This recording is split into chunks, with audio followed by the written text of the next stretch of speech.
Um, okay, your camera went out for 1 second. It's back. So, wait, talk one more time. Hi. Okay. When Alright. you, okay, at first I couldn't hear you. Okay, it's good now. Okay. So, today we are going to be reading your natal chart together. And Alright. I always like to start out with the first thing that like catches my eye and that I notice first. So my eyes immediately went down to the bottom of your chart, where you have Chiron in exact conjunction to your IC, and your Scorpio moon is in your intercepted third house. So these two point immediately to a very painful upbringing, a very painful childhood, and especially relating to the themes around your mom. Having a Virgo ascendant mixed with that is going to really make you relate or react rather to that in two different ways. So number one, it's going to be this extreme need for control of your environment around you. Things need to be a certain way for you to feel comfortable. These routines need to stay in place for you to feel like, you know, things are okay. And when they're not, when that inner pain is triggered, you want to run. You're just gone. You're just like, nope, can't do this. Bye. So that is going to be a lifelong struggle until you're able to recognize those feelings before they reach that boiling point of you wanting to just jump. So in going back around to that interception, an interception occurs when one sign is skipped for house rulership. So if you take a look at house number 3, it starts in Libra at a later degree, and then house 4 starts then in Sagittarius. So Scorpio was not able to, you know, catch the ride on your natal chart and express its energy freely through it. And across the aisle, then Taurus as well is intercepted with Aries ruling the 9th and Gemini on the midheavens. So when that happens, there's a duplication to kind of pick up the slack that that intercepted axis broken dropped. So your intercepted signs are Libra and Aries, and just barely. Libra starts at 0 degrees, 12 minutes. So that ruling house 2 and 3 is going to be very beneficial for you, especially in learning how to transcend some of the more painful and like more difficult to deal with energy that comes from an intercepted Scorpio moon. So when I see a planet that's intercepted, that's immediately like this flag of that planet's energy is not able to shine easily in your personality, in your life, and it's not something that you're able to easily tap into and express. So when I see the moon there, that's my least favorite planet to see there, because that automatically signals to mom in some way being removed from your life. So even if she was there, she was not there. This could have been addiction. This could have been working a lot. This could have been just simply neglectful parenting. And then the Scorpio moon in general is already, even if they're close with their mom, there's always this like back and forth relationship with them. So then to have that intercepted makes that back and forth even more painful and isolating. And it can really, as a result, close you off emotionally where you don't even recognize what you're feeling. So it can make you cycle through emotions where you feel like you have no control over what's happening next emotionally. And it's because that moon isn't able to express itself through its ruling sign in your chart. Okay, right. That makes sense. Does that resonate at all with Yeah, definitely. relationship? A lot, yeah. Unfortunately, Mars is also there. So, in our capitalistic society, we value people who are willing to work their ass off, and we value people who are willing to just give and give and give physically to labor. And so having Mars intercepted in modern society can be really frustrating because sometimes that energy is there and sometimes it's just not. It doesn't matter if you drink coffee, it doesn't matter, what you try and do, how much you sleep. You just can't do it. And it's easy, again, with that moon intercepted and your inner emotions closed off, it's easy to chalk this up to, well, I'm just depressed and I just want to sleep a lot and there's just something wrong with me. But when a planet is intercepted, it's below the surface. So when you go into a swimming pool and you like put your whole body over top of a beach ball, right? It's going to stay under the water for a while, you're going to bob around, but eventually it's going to rocket back up to the surface. And it's going to be extreme enough that it's going to throw you right off of it, right? Mm-hmm. And that's exactly how these planets in that intercepted sign operate. So they feel out of reach, they're under the surface, you can't quite reach them, and then all of a sudden it's just like, I'm having an emotional breakdown, or I got to go, go, go, go, go. So it can be very frustrating because when those energies are locked away like that, when they burst up, it's A, hard to deal with, but B, kind of refreshing in a way. Because you're like, wow, now I actually know what I was feeling, or, now I can actually get things done. Right. So learning how to transcend that interception is really, really important for you because you have those two personal planets locked away in it. Hold on. You're good. I gotta do the same. So the key to transcending intercepted signs is found in the duplication. So luckily for you, that duplicated energy is found in Libra and Aries. And Aries is the ruler of Mars. So that's going to really help you to tap into not only your intercepted Mars, but it's going to help you unlock that Scorpio energy that's been taken from you. Mm-hmm. So with Aries ruling houses 8 and 9, that would immediately marry your interests in higher education and philosophy to the esoteric studies. So astrology, but like learning how to marry it with tarot would be a great example of the merger of those two energies. Or going to college and writing a paper on the psychology of possession, something like that. It would be a really great marriage of those two houses. So Right. in second and third, with Venus there, this brings a more softer feminine energy, not only to your values and what is important to you as a person, but also to your speech and your ability to communicate and relate to others. So I believe that you already are going to school for psychology. Is that true?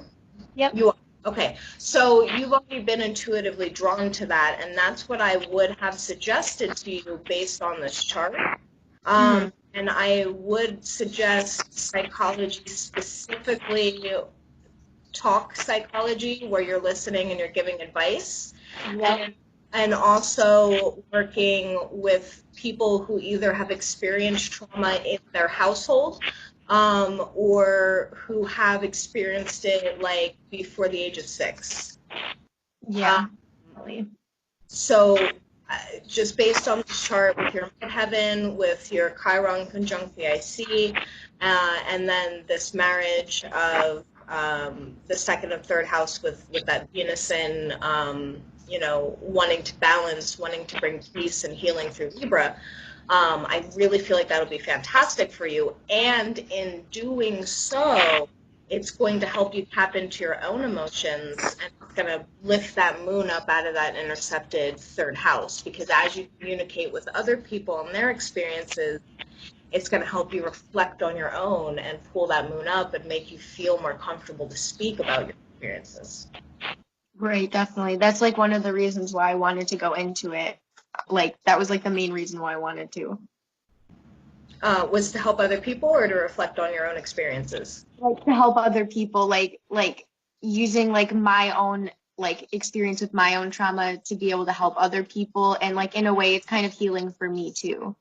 Yeah, like you're able to reach your hand back down and guide Right. people how exactly you transcended that energy. So, in continuing with this, I know that you didn't ask me specifically for a trauma reading, so I don't want to get into the specifics of your experiences unless you feel comfortable doing that. But with this fourth house, you have, like I said, Chiron conjunct the IC exactly, but then you also have Juno and Pluto there. So this once again indicates with mom, Juno sandwiched between Pluto and Juno like that. It's showing once again that mom was very painful, plutonic, going under in some way, out of reach. Either maybe she went to jail, or like extreme addiction is the energy that this third and fourth house is giving.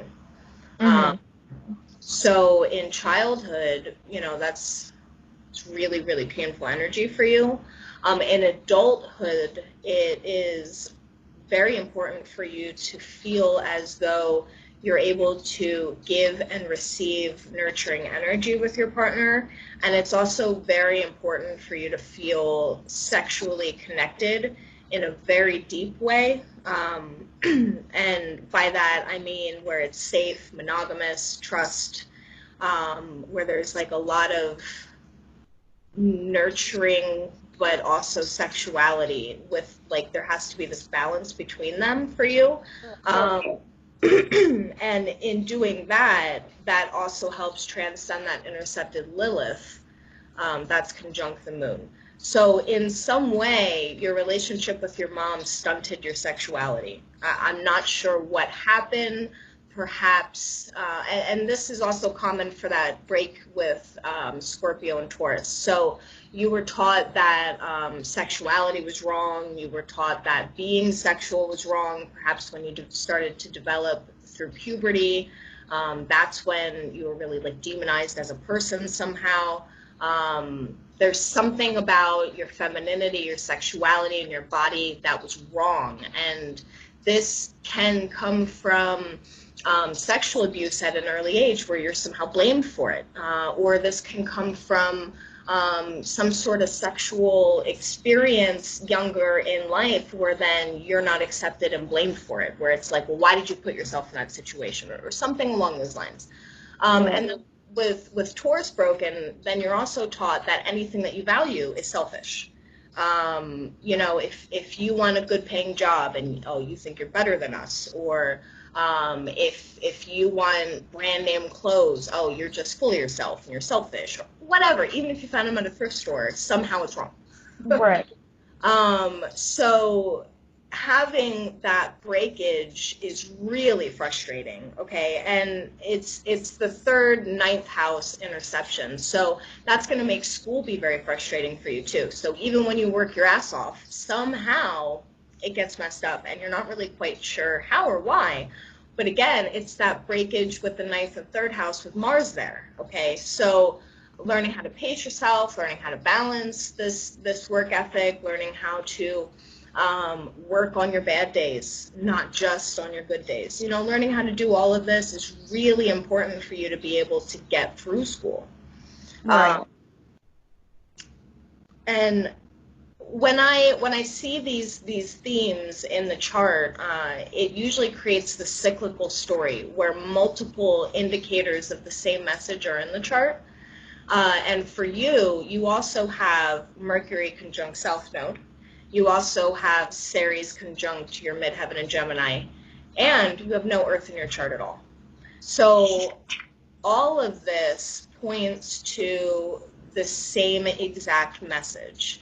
Having no Earth in your chart really speaks to the physical body and your connection with reality, and then also a lot of that second house themes. So when you have no Earth in your chart, it can be hard to ground yourself in the here and now.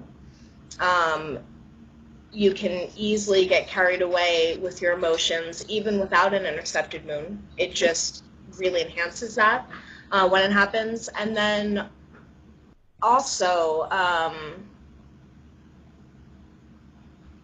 just lost my train of thought. I'm sorry. So also when you have no Earth in the chart, it can make you feel a disconnect from your physical body. So it can be hard to keep up with things like showering regularly.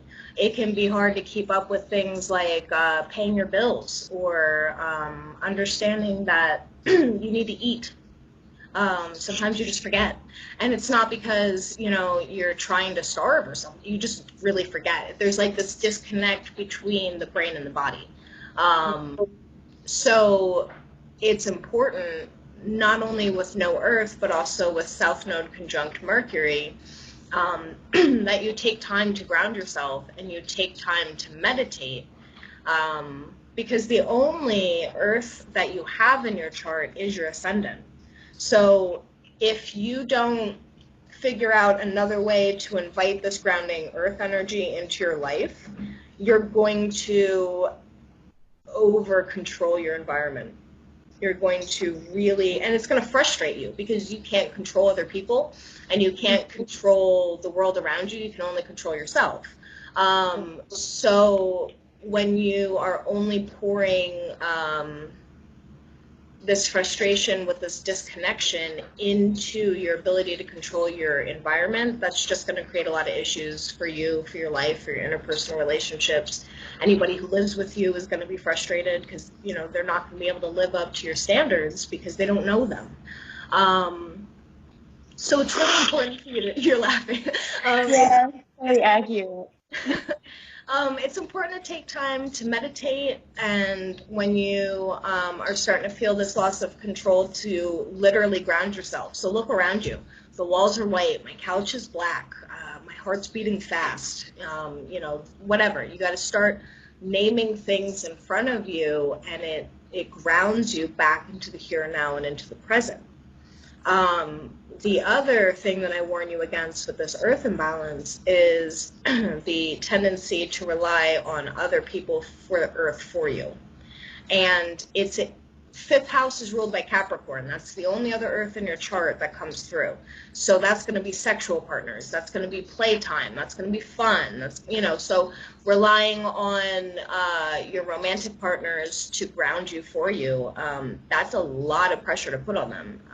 And while it's in one way romantic to say like, oh, they hold me, and if they don't hold me, then I just float away like a balloon. Like, I get it, but like that's also not fair because they can't constantly be doing this. It's going to hurt their hand after a while, So it's important for you to figure out what works for you when it comes to being in the here and now. So it could be tapping into that that Gemini and Mercury energy and writing. And not typing a blog, but like pen to paper writing what happened to you that day, to process your emotions that way. I think it'd be really, really helpful for you to not only transcend that intercepted moon, but also handle that Earth imbalance and the Mercury conjunct the South Node. Right. And I love writing, and also like I'm very specific about I prefer handwriting over the typing too, so that gives me something to do. Nice. Actually, that'd be a good habit to start. I am not surprised that you are already so intuitive and able to hear the messages in your chart, because the next thing that I have here in my notes is your T-square, where you have that intercepted Mars in opposition with Saturn, and they both square to Neptune at the apex. So while it may be frustrating to deal with Saturn in opposition to Mars when you already have Mars intercepted, because Mars will bring restriction to anything it touches, so it can already enhance that tendency to be too tired, or not have the energy and motivation to do it. But Saturn is able to bring discipline and self-control to whatever it touches as well. So once you're able to find that balance and you're able to take control of your emotions a little bit more and your energy, then you're able to set schedules for yourself, you're able to set routines, and you're able to make sure that you meet your deadlines, that you have the energy you need to do what you need to accomplish. But with them T-squaring to Neptune at 2 degrees Aquarius, I thought it was fascinating that right now we have Saturn transiting at 2 degrees Aquarius. So one of your T-square planets is right at the apex of your T-square on the day that you booked your reading with me to discuss your T-square. So having Neptune at the apex is going to make you a deeply intuitive person. So you're going to be very empathic. You're going to be sensitive, very deeply sensitive. And you're also going to most likely have a lot of messages come through to you in the form of dreams, which can be overwhelming because you don't remember them in the morning, and then you feel this like panic of, oh my God, that was important and I lost it. But the dreams are for the subconscious, so it's there. It's with you, even if you can't consciously remember it. So when you have Neptune at such a prominent place like the T-square apex, it's going to make you, like I said, deeply sensitive. So you may feel like it's impossible to regulate your emotions. It may feel like you're just overreacting to everything. But that's because you're comparing what you're feeling and how you're feeling it to everyone else. But you don't feel like everyone else. You can't. You have this extremely deep emotional capacity for like the human emotional spectrum. So, you can feel things and nuances between feelings that other people can't recognize ever. So it can be really overwhelming as you try and control and regulate your emotions, before your brain's fully developed enough to do that. So before the age of 20, I would expect a lot of tantrums. I would expect a lot of rebelling against authority in extreme emotional anger, rage. I would expect a lot of feelings of kind of really being out of place and floating out into space, not really understanding why you're so different. And I know that a lot of Aquarius energy will be able to identify with that feeling. So having your Sun and Mercury there, again, only amplifies that. But even without those planets there, having Neptune at the apex of that T-square is going to intensify that in a major way for you.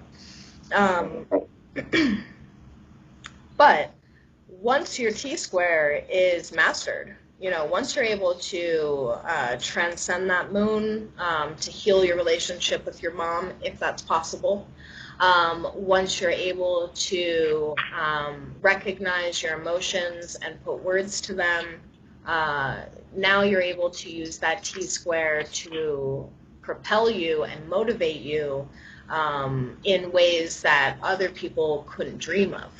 So the T-square and the Grand Cross, they're stressful, they're hard to deal with, they're annoying, frankly, to have in your chart. But once mastered, I see them often in the charts of like CEOs and really successful people who are able to use the stressful energy to motivate them and to make sure that they don't quit. Mm-hmm. And the repetition of Neptune at the apex there is echoed in that duplicated 8th and 9th house, how I said marrying the esoteric with the intellectual. And also having North Node invest in the 12th house. So the 12th house is very subconscious. It deals with the dream state, the subconscious mind, the things in our life which are hidden from us, and then it also has a past life signature there as well. So this points to striving towards those areas, having your North Node there. The South Node conjunct Mercury, I thought was interesting because that usually signifies some sort of mastery in the areas of communication or writing. So the fact that you have that strong preference for writing doesn't surprise me because we didn't have computers in past lifetimes. Right. We didn't have typewriters then, right? So having Mercury conjunct the South Node and in the 6th house is going to want those routines of that writing. It's going to also expect you to routinely speak up and communicate and to communicate your unique ideas about the world, about social issues, about political issues, given its Aquarius placement. But because it's Mercury, I'm not sure of your relationship status. I don't know if you're married or not. Are you married? No, I'm in a relationship though, but I'm not married now. Okay, so with Mercury in near exact conjunction, it's less than 30 minutes to your South Node. This is usually the placement of somebody who like marries a high school or middle school sweetheart. This is somebody who meets a very young man and holds on to them. So it could either come in that form or it could be a close relationship with a sibling younger than you, those would probably be the two areas where you feel like you're responsible for the younger sibling. A routine like where you take on a motherly role. But with Vesta in the 12th house, the Vestal virgins of Rome were charged with maintaining the fire that protected Rome. It had to burn at all times. It was renewed once a year at the sacred ceremony. It protected the citizens from disease, famine, war. They believed that this fire was everything. So the Vestal virgins had to be pure in their lives and their hearts and their minds. They're taken into the church at 10 years old. They're taught how to worship and to maintain the flame for 10 years as students. Then they spend 10 years practicing, and then they spend 10 years teaching. So once they age out of the temple at around age 40, they're then respected higher than senators in Rome. Passing senators would have to salute them. They're able to own land. They're able to do so without a husband. So they're able to be more empowered and more free later in life, despite this extreme restriction and this feeling as though they need to give up some part of themselves, some part of their identity or their sexuality to get there. Okay. So having that placement in the 12th house along with the North Node, that shows to me a lifelong, seemingly lifelong commitment to working on the hows and the whys of your life. Like, why was I born into this lifetime? Why did I have the parents I had? Why did, just the greater existential whys. And it would be something that would start around age 10, where you're acutely aware of there's a question that needs to be answered, even if you weren't able to formulate the question at that point.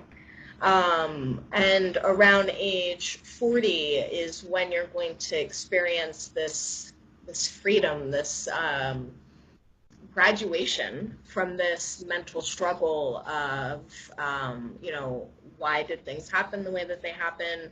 Why did I have to give up my femininity and my sexuality to be safe with that intercepted Lilith? Why did I have to, make myself, hidden or ugly or whatever reaction you may have had to those painful experiences? I know that you're younger and it's frustrating to hear 40 because that feels very far away, right? But there are people who are 60 still working on it. And self-awareness and self-reflection is a lifelong journey. So this isn't to say that it's going to be a struggle and as hard as it is now at 40. Right. That's not what I'm saying. Because as I said, there's these 10-year milestones that the virgins would reach within the temple. So at 10, you're going to feel it. And then at 20, you're really going to feel it. And then at 30, it starts to get better. And then at 40, it goes away. Okay, so it's not this lifelong issue where it feels as intense as it does now. Okay, so I want to reassure you of that. We're good. Let me see. So the mythology of Chiron, I feel like, is really important to share with you due to its prominent placement in your chart. A lot of people in even books sometimes and these like blogs and stuff, they like to reduce Chiron down to the boiled down phrase of the wounded healer, which is a nice way to summarize Chiron, okay? Like, yes, he does symbolize those parts of us where we are wounded and where we then can use that experience to heal other people. But when you have such a prominently placed Chiron, it's important to understand all of the nuances of that storyline. When Chiron was conceived, he was the product of rape by his father Saturn. He raped Philera, a nymph, and when his wife Ray tried to catch him in the act, he disguised himself as a horse in an effort to, get out of trouble with his wife. And then he, galloped away and left Chiron's mother with this extremely traumatic experience. So not only was she raped, but she was raped by a horse. Okay, so it was horrific for her to experience. And when she carried her pregnancy to term and gave birth, her baby was half man, half horse. So now she has this visual reminder of this horrific experience that she went through. So she takes baby Chiron into a cave and begs to be released from her form. She can't do it. And Apollo, Mercury, conjunct your south node, takes pity on Chiron and his mother and transforms her into a tree and adopts Chiron. So right there we have the first 3 layers of his story. So the first layer of that is shame. There's some kind of shameful beginning to the start of somebody with that Chiron being in a strong place in their chart, especially on the IC. So I'm not sure of the relationship between your mother and father, but this usually stems from you looking like him, acting like him, reminding her of him in some way, and then punishing you for it.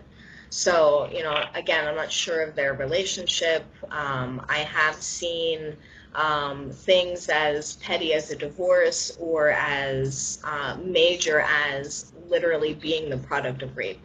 So this can manifest in a number of ways. So then we also see that abandonment where there's a disconnection from the mother in an extreme way, which again is then echoed by that intercepted moon. So there's this feeling of not being nurtured by the person who gave life to you. But then there's also that third layer of being taken in by somebody outside of your family, a mentor, an older figure who taught you how to really like accept yourself and feel good about who you are. So that could be a teacher or a neighbor or an aunt. This could be a number of people, but it's usually somebody older and outside of your family, your immediate family. So once he was taken in by Apollo, he was then taught healing, medicine, poetry, art, dance, music. He mastered all of these areas. He became an incredible healer and would then be entrusted with raising the sons of gods and of kings, and was credited with training almost all of the great heroes in these ancient myths, including Heracles.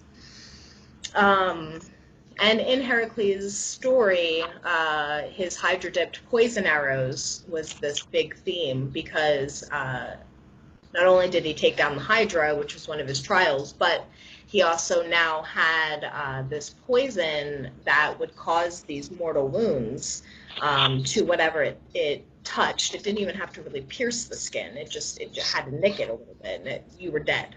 So when Chiron dropped one of these arrows onto his foot, he created this mortal blow to his immortal body. So he's constantly feeling this death blow with no ability to die. So this extreme, painful, chronic wound is where that slang comes from. And in an effort to release himself from this pain, he decided to trade places with Prometheus, who was being punished for sharing fire with man. By having his liver pecked out by a giant bird every day and regenerate every night. So Chiron recognized Prometheus's selflessness and decided to give his own life to end both of their suffering.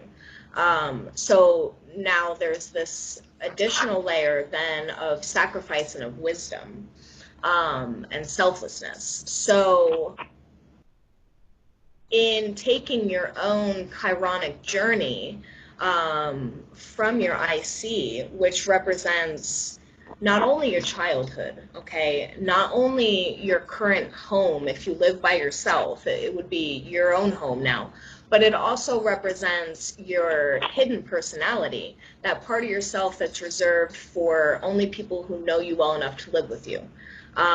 These people who may be your childhood best friends, or these people that like you feel like your sisters even though you're not related. Those people will know your IC, but that's it. But it also represents the things that we bring forth from past life experience and also inherited generational energy. So as you take this chironic journey into figuring out your relationship with your mom, you're going to start discovering the breadcrumbs as to, you know, what her mom did to her, what her moms did. You're going to start to see it go up the chain. So then that way you can look down the chain and see if you decide to have children, what you can do differently.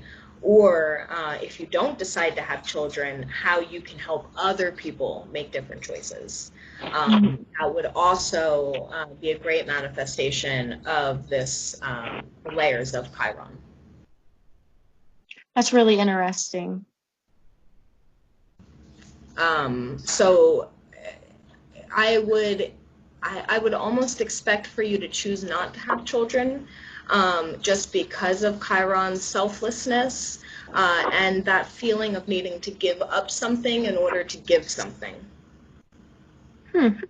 Interesting. That I like that way of thinking of it. I've always thought it was more so in like a selfish way, just because like I don't know, like growing up, my stepmom-in-law always talked about the sacrifices she had to make, but like the way she described it more so seemed like, I don't know, it seemed like it sucked. So I didn't want to do that, but I Right. don't know. I like the way how you word it. Like, I don't know. I could try to frame it that way.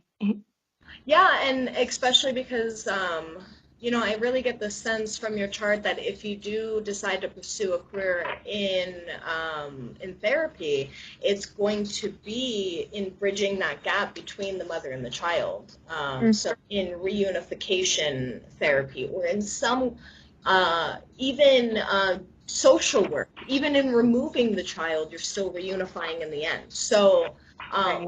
whatever way you decide to take this inner T-square, and use your intuition to help guide you in this bridging of that gap, is important. But there is going to be some sort of selflessness, some sort of feeling like you are giving something up, Right. that will be present. And even if it's not a loss that you're feeling that's painful for you, it's going to be a loss that other people put onto you. Um, Okay. so, like you said, these other people's expectations of, why aren't you having kids? You must be selfish. Right. That doesn't make that true. It's just something that you may feel intuitively like you need to give up. Right. Yeah. Yeah. That makes a lot more sense. um, this earth imbalance, I need to once again tell you how important it is to meditate, because that is going to help you tap into those subconscious messages that you may feel like like you're losing, in your dreams, and that's also going to help you. Work on is the wrong wording here that I want to use, but help you focus on and be mindful of that Chiron energy and how it's affecting your inner emotions and your the personality that you keep close to the cuff, that you don't share with everyone. So in meditation, you're able to remove yourself from your physical body, which is easy for you without that earth energy. But in doing so, it helps you get more grounded, because it helps you to process the things that feel too far out of reach while you are here and present now. Right. Right. And with this T-square, I need you to be mindful of transits, because anytime something hits 2 degrees Leo, it's going to form a full grand cross for you. So it's going to put something in opposition with Neptune, and now you don't have a T-square anymore, and now you have a grand cross. So depending what planet is there, it's going to be great or it's going to be awful. Okay. Is if Uranus, like when you're in your 40s and you're starting to experience your, or late 30s, you're starting to experience your Uranus in opposition to Uranus, your midlife crisis according to the universe, that's going to bring a lot of like frantic and unpredictable energy into that entire T-square. But having Venus there, that's going to be great. That's gonna make you feel lovely, especially with that duplicated Libra there. So just pay attention to what planet it is. Be mindful of what energy that planet brings, and then try and think about how it's going to marry in with Mars and Saturn and Neptune, because those aren't easy planets to marry anything into. You have the two malefics with Mars and Saturn, and then also that that out of reach dreaminess that Neptune can bring to the table. Right. Man, that explains a lot. I've always felt like I just have this cycle of where like things are like really good and then they're really bad and there's like no in between. So like I definitely can relate to all of that. Yeah, as things are like I said, today we have Saturn activating your T square at the apex of it. Um, so right now you're probably feeling a lot of self-imposed pressure of like you're not doing enough, you're not accomplishing enough, and also feeling the need to retreat and isolate and escape a little bit and not in the Sagittarius like I want to go on vacation type escape, but like perhaps drinking a little too much, or like escapism where you're here but you're not. Video games is a good modern manifestation of that, where you're here but you're not. My go-to. That's my go-to. Okay. Okay, well, I prefer that over like substances, obviously. So, but just be mindful about going too overboard and isolating too much with that right now with Saturn there. Right now, Saturn's trying to get you to focus and to intellectualize those Neptunian themes. So this is trying to push you in a big way, like I said, with that marriage between eighth and ninth. Excuse me. So exploring, your inner gifts more, exploring your intuition more, where it comes from, what your best tools are, those type of things would be a much better manifestation of this than anything else. Right. Okay. So I would like to know if there's anything that I missed, that like areas of focus you wanted to ask about or talk about. I know I threw a lot out Right. Right. at you at Yeah. once. I don't think you missed anything, but one thing that I was just, I don't know, as you were talking, like it was just like, and I was thinking and stuff. I do like for a while there was a period where like I was doing like really well with like all of the things that like you were saying, like, focus on doing this and manifesting that energy into, this kind of thing. Like I was doing really well with that. And then I just like kind of fell out of that. And like it's hard to get that motivation back again. Is there anything like in my chart that like you could see that could like help me figure out how to get back into that again? If that makes sense. Well, Like, you have a lot of strong sixth house energy with your Sun and Mercury there.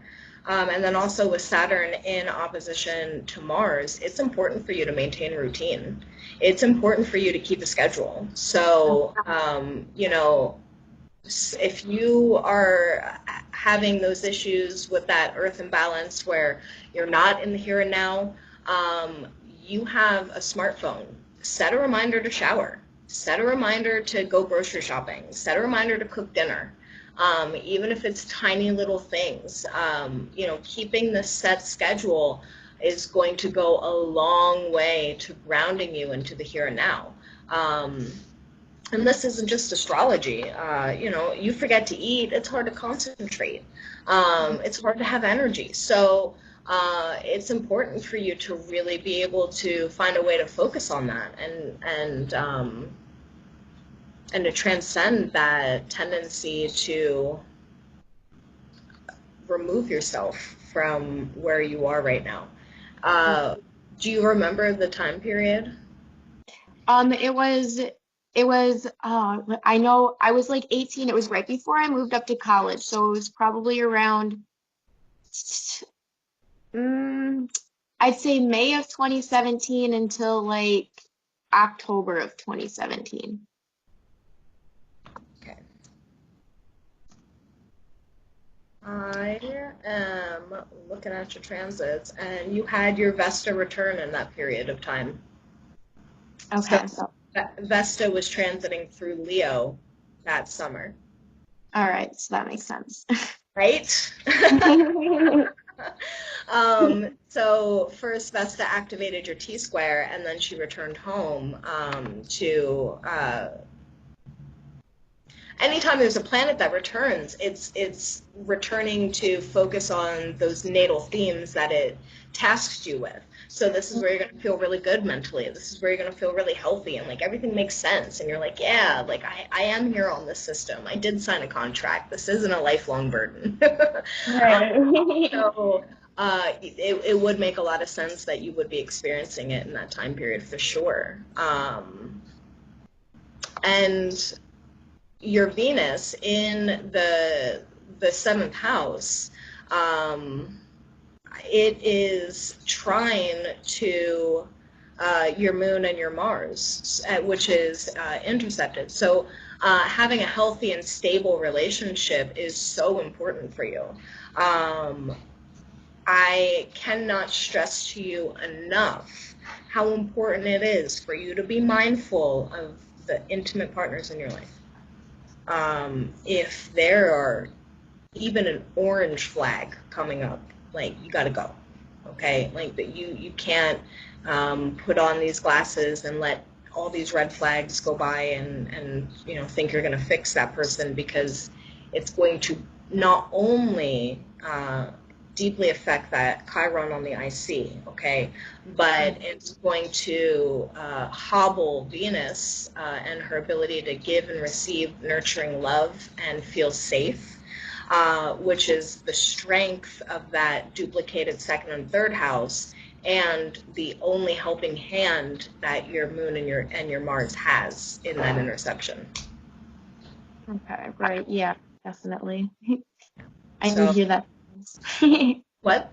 So I need to hear that sometimes. I'm not sure what your relationship dynamic is, but if there are things that need to be addressed, it is important for you to address them in a big way for your mental health and your emotional stability and security, especially if you live together. If you get serious enough with a partner where you're moving in, it's crucial to have that respect and stability, and to feel, again, like you can give and receive nurturing, like you can have that sexual dynamic where it's passionate, but it's also safe and secure.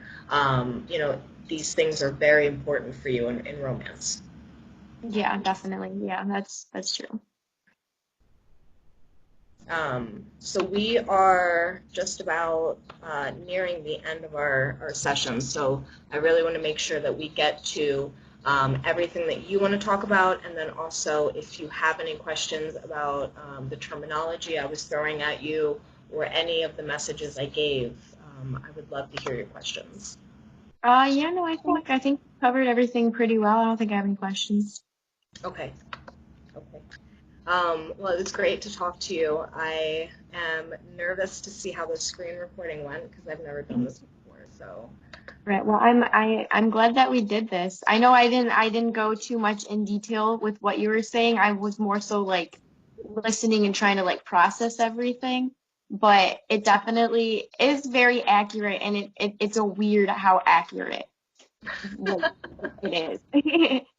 yeah, I think it catches a lot of people off guard with the messages that the chart can hold, but also how specific those messages can be, because a lot of people end up getting reassured on things that they feel crazy about, where, it's these thoughts that they're afraid to share with somebody, and then all of a sudden this perfect stranger repeats almost verbatim what they're thinking, and it's because it's right there in your soul. It's right there in your chart. So it's Yeah. always a really illuminating experience to take a deeper dive into that for sure. Yeah, it is. It is. And I got to start writing a schedule, making myself have a set schedule. Well, I hope that it goes a long way for you, and your ability to pace yourself and find your energy and find that balance, and your groundedness. Meditate too. Meditate. Yeah, I got to get back into that. That was one of the things I was doing good with it, but I got to make myself do it again. Well, it was nice talking to you. I am going to sign off now. All right, awesome. Have a good night. Bye.